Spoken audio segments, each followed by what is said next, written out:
Okay, good morning. Heart disease is the #1 cause of death in both men and women globally and claims more lives than all forms of cancer combined. Cardiac arrest may be caused by almost any known heart condition and is often fatal if appropriate steps aren't taken immediately. Cardiac arrest does not discriminate. It can affect all ages, genders, nationalities, and races.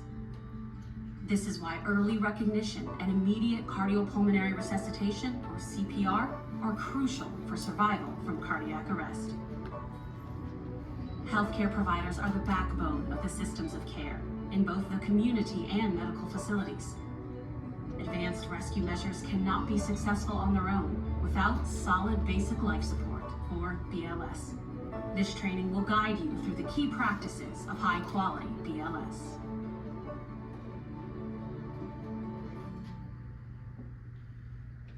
Products are shown for demonstration purposes only. The AHA does not endorse or recommend any specific manufacturer or product. In order to show skills clearly, the healthcare providers in this video do not always use recommended personal protective equipment such as gloves. The AHA's mission of saving lives is a global initiative. The AHA recognizes that heart disease is the #1 killer of both women and men. However, most skills in this video will be demonstrated on male victims to respect global awareness and cultural sensitivity.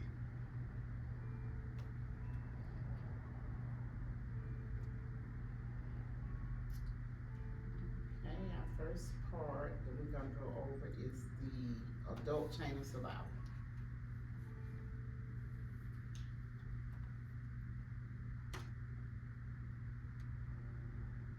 On any given day, and at any time, you can encounter a victim of cardiac arrest because about every 90 seconds, a person dies of sudden cardiac arrest. But with the training you receive today, your actions can give a victim the best chance of survival.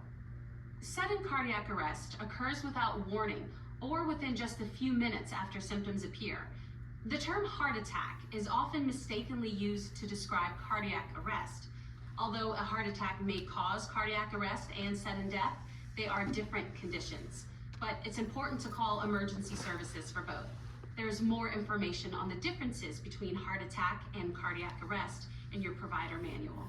Throughout today's course, we'll review the BLS skills you have learned previously, including adult BLS, child BLS, infant BLS, use of an AED, and high-performance teams. In this video, we'll revisit each skill and use practice while watching, where you'll practice along with the video. Before you're tested on adult and infant BLS skills, you'll have plenty of time to practice. First, let's talk about the 2 adult chains of survival. One is for out-of-hospital cardiac arrest, and one is for in-hospital cardiac arrest. The 2 chains have 6 links, but the links differ slightly. Both chains include activation of the emergency response system, high-quality CPR, early defibrillation, post-cardiac arrest care, which may be provided in the cath lab or the intensive care unit, and recovery. For the out-of-hospital chain, the difference is the 4th link, which focuses on advanced resuscitation. In this link, a multi-rescuer team arrives and takes over CPR and may perform additional advanced interventions. For the in-hospital chain, the difference is the 1st link. It focuses on early recognition and prevention of cardiac arrest with patient monitoring and assessment, and, if necessary, rapid response by the medical emergency team when a patient's condition starts to deteriorate. In this practice session, you'll check for scene safety, check for responsiveness, practice chest compressions, and provide breaths by using your pocket mask with a one-way valve. You'll practice while watching by doing 3 sets of 30 compressions with 2 breaths. Okay, a couple of things to remember is that, like, the differences between your cardiac arrest and your heart attack. Your cardiac arrest is more of an electrical problem, means your heart is firing, it's not doing what it's supposed to do, it's firing all over the place. And with your heart attack, it's more like of a clotting problem. But either way, you need to get them some help. If you can't help them, get them some help. So that's why you're here learning CPR, so you can help. But either way, it's an emergency situation. So, first thing you want to do is when you see somebody is down, you recognizing that they need help. You, early recognition, recognize they need help, and send for help, and then help them. So basically, if they need help, give them some help. So we'll practice with the mannequins first. Let me see. We'll watch this along as we practice.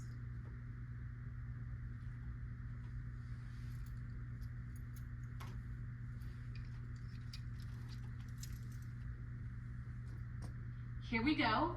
In 3, I'm gonna pause it while I turn the heat down, because we're about to probably sweat a little bit.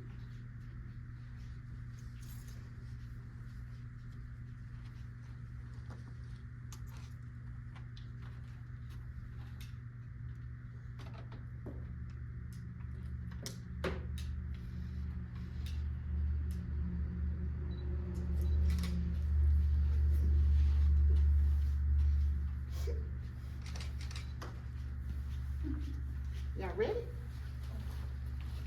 Anybody got any problems getting in the floor? Cause I can put this on the table. Any knee problems, anybody? No, okay. Oh.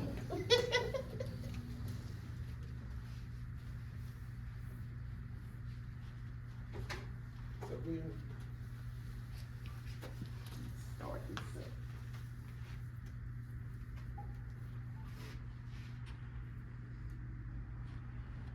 2, 1. Hey, are you okay? Are you okay? Help, someone help.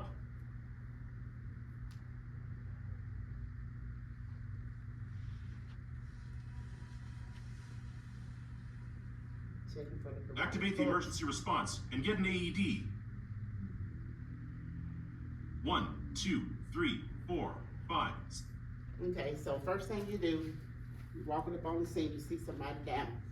As you see them down, you wanna make sure the scene is safe for you to help them, because you don't wanna run in and help them, and then whatever has them down gonna have you down. So you were looking around to make sure it's safe, no electrical, no fire hazards, no domestic violence, none of that. So you're looking around, you have determined that it is safe. You get down beside them, hey, you wanna tap them in the heart, hey, are you okay, you okay? And then as you're doing that, you're looking to see if his chest is rising. This is gonna let you know if he's breathing or not. And then you're gonna check for a pulse. So you see he's not breathing and he don't have a pulse. So you're gonna look into the crowd, and point directly at a person. You call 911, you get the AED. And then you immediately start your chest compressions, 30 compressions.